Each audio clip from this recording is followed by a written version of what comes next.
In this lesson, we're going to focus on the fifth Beatitude, where Jesus says, "Blessed are the merciful, for they shall obtain mercy."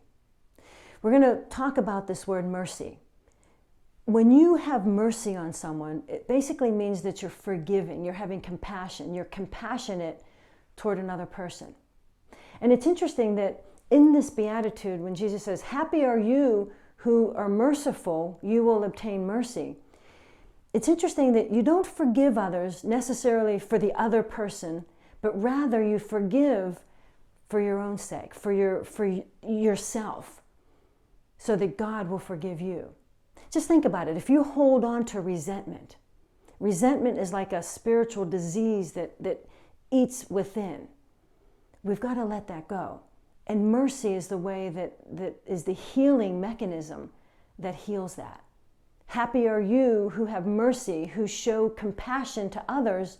God will in turn show compassion to you. And so if we look at the word mercy, the sign gesture, sometimes when we look at the gesture, it opens up a deeper meaning.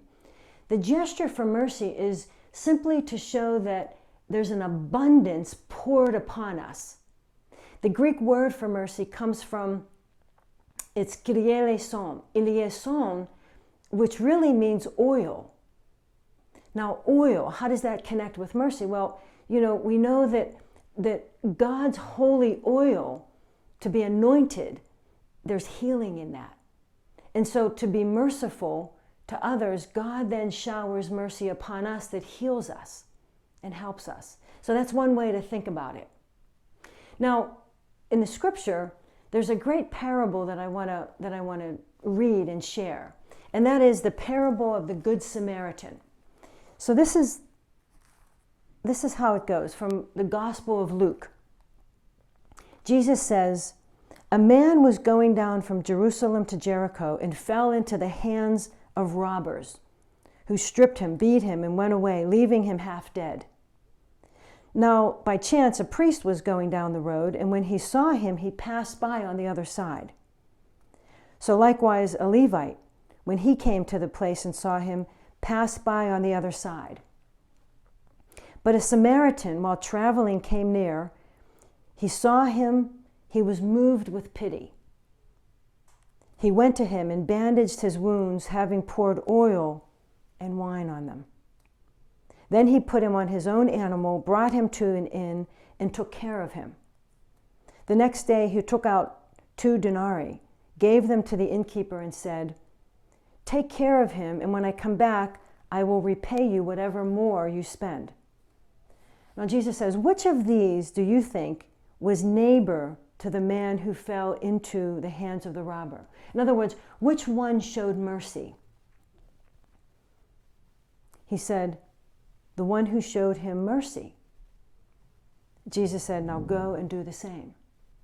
And so it's a great example of how to show mercy to each other, how to be neighborly, which is a commandment that Jesus says. Remember, he says, love God with all your heart and love others as you love yourself. So to be merciful is to have compassion on others. Now, there are ways that we can practice this, the works of mercy, and we'll go through that in a whole nother lesson. And then there's a great devotion to the divine mercy. And just simply, again, this is a whole nother lesson, but I just want to show you the image of divine mercy. This is the image of divine mercy. And it's important to get to know, what is Jesus teaching us through this image? If you look at the posture, where his hands are placed, notice how his foot is. Notice the rays of light coming from his heart. And then ultimately the message at the bottom where he says, Jesus, I trust in you. So we are called to trust that when God says something, that we trust that he means it. And so in conclusion, to trust that when God says, be merciful to others and I will be merciful to you, to trust that. That's why Jesus says, happy are you when you are merciful to others, you will obtain mercy.